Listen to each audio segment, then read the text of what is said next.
Friends, మనకి postal department నుంచి 2024 లో భాగంగా గ్రూప్ సి క్యాడర్ లో పనిచేయడానికి కేవలం 10th క్లాస్ క్వాలిఫికేషన్ తో అప్లై చేసుకునే విధంగా చాలా మంచి రిక్రూట్మెంట్ అయితే అఫీషియల్ రిలీజ్ అయింది.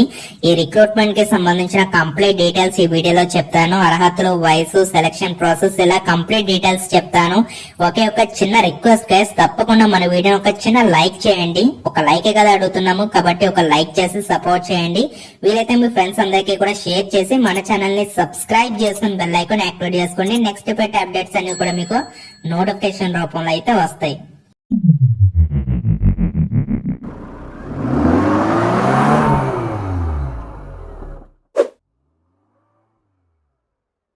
సో గైస్, ఈ నోటిఫికేషన్ సంబంధించి స్టార్టింగ్ మీకు పే స్కేల్ చాలా బాగుంటుంది గైస్. ఇక్కడ మనకి 19,900 రూపీస్ సంబంధించిన బేసిక్ పే తో పాటు అన్ని అలవెన్సెస్ కలుపుకొని మీకు 38,000 కి పైగానే సాలరీస్ అనేవి తీసుకోవచ్చు. లెవెల్ 2 కాబట్టి మంచి సాలరీ గానే మనం ఎక్స్పెక్ట్ అనేది చేయొచ్చు. ఇక్కడ మనం చూడొచ్చు కేటగిరీ వైజ్ గా బ్రేకప్ వేకెన్సీస్ అయితే ఇచ్చాడు అనమాట. ఇక్కడ మనకి రీజన్ వైజ్ గా, డివిజన్ వైజ్ గా వేకెన్సీస్ అయితే ఉన్నాయి. టోటల్ ఇక్కడ మనం చూసుకున్నట్లయితే కనుక 78 వేకెన్సీస్ అయితే భర్తీ చేస్తున్నారు కాబట్టి so AP and Telangana male and female candidates ఈ జాబ్స్ అయితే మిస్ చేయకుండా తప్పనిసరిగా మీరు అప్లికేషన్స్ అనేవి పెట్టుకునే ప్రయత్నం అయితే చేయండి.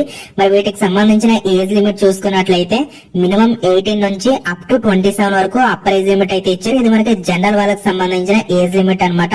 ఓబీసీ అభ్యర్థులకి 3 ఏళ్లు, ఎస్సీ ఎస్టీ క్యాండిడేట్స్ కి 5 ఏళ్లు, మీకు రిలాక్సేషన్స్ కూడా ఉంటాయని చెప్పేసి క్లియర్ గా డీటెయిల్స్ ఇచ్చారు. ఈ నోటిఫికేషన్ సంబంధించి సెలెక్టెడ్ పీపుల్ అందరికీ కూడా మీకు ఇనిషియల్ గా 2 years పార్టీగా ప్రొబేషన్ పీరియడ్ అయితే ఉంటుంది. ప్రొబేషన్ పీరియడ్ అయిపోయిన తర్వాత మిమ్మల్ని ఫుల్ టైం ఎంప్లాయ్ అయితే కన్వర్ట్ చేస్తాము అని చెప్పేసి క్లియర్ గా అయితే ఇచ్చారు. దీనికి సంబంధించి సెలక్షన్ ప్రాసెస్ చూసుకున్నట్లయితే ఇక్కడ ముందుగా మనకి ఇక్కడ సో దీనికి సంబంధించి ట్రేడ్ టెస్ట్ అలాగే దీనికి సంబంధించినటువంటి మిగతా టెస్ట్లు అయితే ఉంటాయి. ముందుగా మీకు ఇక్కడ pattern of examination theory test అయితే ఉంటుంది. ఇందులో మనకి 2 స్టేజెస్ అయితే ఉంటాయి.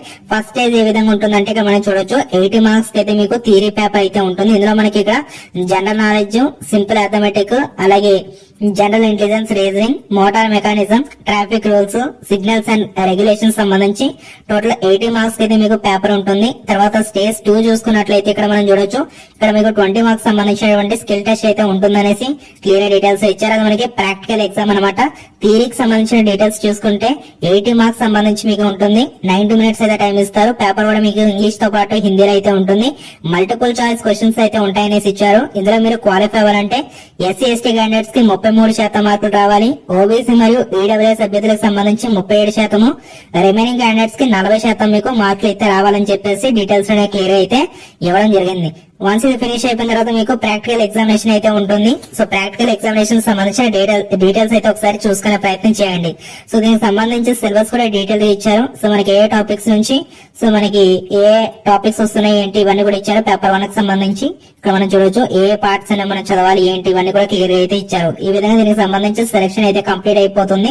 ఇక్కడ మనం చూడొచ్చు స్టేజ్ 1 ఎవరైతే క్వాలిఫై అయినటువంటి క్యాండిడేట్స్ ఉన్నారో వాళ్ళకి మాత్రమే స్టేజ్ 2 కి సంబంధించి సెలక్షన్ చేస్తామని చెప్పేసి క్లియర్ గా అయితే ఇచ్చారు. Only such candidates who qualify in each paper of stage 2 shall be considered for preparation of the final merit list అని చెప్పేసి కూడా ఇచ్చారన్నమాట. సో మీకు వచ్చినటువంటి మార్క్స్ ని ఆధారంగా చేసుకుని సో 2 స్టేజెస్ లో వచ్చినటువంటి మార్క్స్ ని ఆధారంగా చేసుకుని మీకు మెరిట్ లిస్ట్ అయితే తీస్తాము అని చెప్పేసి సో మనకి డీటెయిల్స్ లోనే క్లియర్ అయితే మెన్షన్ చేయడం జరిగింది. ఈ విధంగా మీకు దీనికి సంబంధించి సెలక్షన్ అయితే కంప్లీట్ చేస్తారు. వన్స్ మీకు సెలక్షన్ ఫినిష్ అయిపోయిన తర్వాత దీనికి సంబంధించి మీకు డాక్యుమెంట్స్ వెరిఫికేషన్ అయితే ఉంటుందనేసి క్లియర్ గా డీటెయిల్స్ లోనే ఇచ్చారు. మరి వీటికి ఎలా అప్లై చేసుకోవాలంటే మీరు ఆఫ్లైన్ లో అప్లై చేసుకోవాలి. స్పీడ్ పోస్ట్ ద్వారా కానీ రిజిస్టర్ పోస్ట్ ద్వారా కానీ మీరు అప్లై చేసుకోవాలి. నేను అఫీషియల్ వెబ్సైట్ లింక్ అలాగే మీకు ఇక్కడ ఏదైతే కనిపిస్తున్నటువంటి అప్లికేషన్ ఫామ్ ఉందో ఈ పీడిఎఫ్ అయితే డిస్క్రిప్షన్ లో పెడతాను. మీరు మీ సేవకు కానీ ఏదైనా నెట్ సెంటర్ కానీ వెళ్లి ప్రింట్అవుట్ తీసుకోండి. ప్రింట్అవుట్ తీసుకున్న తర్వాత మీరు ఏం చేయాలంటే చూడండి ఇక్కడ ఫస్ట్ ఆఫ్ ఆల్ మీ యొక్క సెల్ఫ్ అటెస్టేషన్ చేసినటువంటి ఫోటోగ్రాఫ్ అయితే అతికించాల్సి ఉంటుంది. అంటే ఫోటో అతికించి దాని మీద మీరు క్రాస్ గా సైన్ చేయండి. అంతేకాకుండా ఇక్కడ కూడా మీరు మీ యొక్క ఫోటో అనేది అతికించకుండా మీరు డైరెక్ట్ గా పిన్ చేయాలి. ఓకే, స్టాపుల్ చేయాలి. స్టాపుల్ చేసిన తర్వాత కింద ఇచ్చినటువంటి డీటెయిల్స్ అన్ని కూడా ఫిల్ చేయాల్సి ఉంటుంది.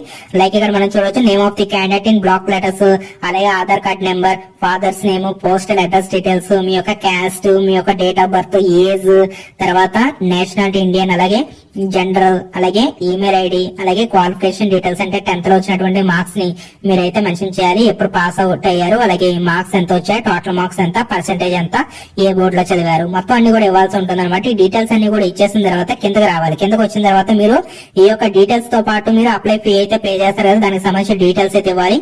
అప్లై ఫీ గురించి ఫర్దర్ గా చెప్తాను. తర్వాత మీరు ఏవైతే అటెస్టెడ్ కాపీస్ పెడుతున్నారో ఈ యొక్క అటెస్టెడ్ కాపీస్ యొక్క లిస్ట్ అంతా కూడా మీరు ఖచ్చితంగా మెన్షన్ అయితే చేయాల్సి ఉంటుంది. తర్వాత మీ పేరు రాసేయండి, తర్వాత డేటు, ప్లేస్, అలాగే మీ యొక్క క్యాండిడేట్ సైన్ పెట్టేసిన తర్వాత ఇక్కడ కూడా మీరు మీ పేరు రాసేసి డేటు, ప్లేస్, సైన్, సో మొత్తం అన్ని కూడా ఫిల్అప్ అయితే చేయాల్సి అయితే ఉంటుంది. మొత్తం అన్ని కూడా ఫిల్అప్ చేయండి. మొత్తం అన్ని కూడా ఫిల్అప్ చేసేసిన తర్వాత మీరు ఎక్కడ పంపించాలి, ఇక్కడ మనకి క్లియర్ ఇచ్చారు, డేట్ కూడా ఇచ్చారు. ఇక్కడ మనకి 16th February 2024 అనేది లాస్ట్ డేట్.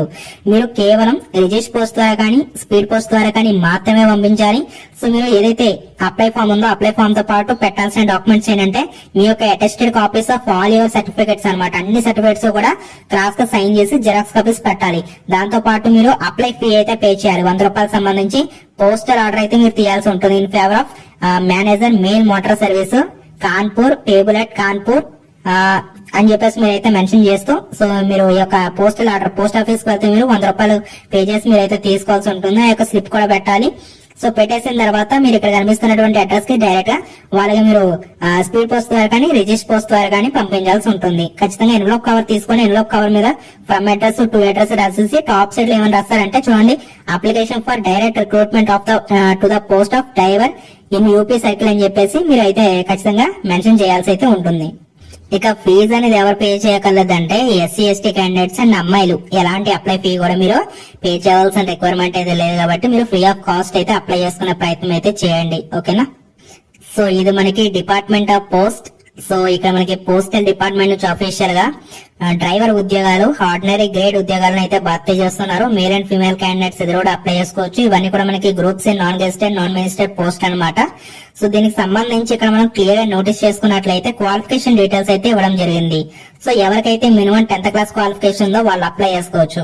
అయితే దీంతో పాటు మీకు కావాల్సింది ఏంటంటే వ్యాలిడ్ డ్రైవింగ్ లైసెన్స్ కావాలి. కూడా heavy and light motor vehicle సంబంధించిన డ్రైవింగ్ లైసెన్స్, అలాగే మోటార్ మెకానిజం సంబంధించిన నాలెడ్జ్ కూడా మీకు ఉండాలి. అలాగే ఎక్స్పీరియన్స్ కూడా మీకు ఇక్కడ డ్రైవింగ్ సంబంధించి మినిమం 3 years పాటు మీకు ఎక్స్పీరియన్స్ అయితే కావాలని చెప్పేసి ఇచ్చారు. ఈ యొక్క క్వాలిఫికేషన్స్ ఉన్నట్లయితే ఈ జాబ్స్ కి మీరు అప్లై చేసుకోవచ్చు అని చెప్పేసి కూడా క్లియర్ గా తెలియజేస్తున్నారు. సో ఈ జాబ్స్ కి సంబంధించి all Indian citizens male and female candidates ఇద్దరు కూడా అప్లై చేసుకునే అవకాశం అయితే ఉంటుంది.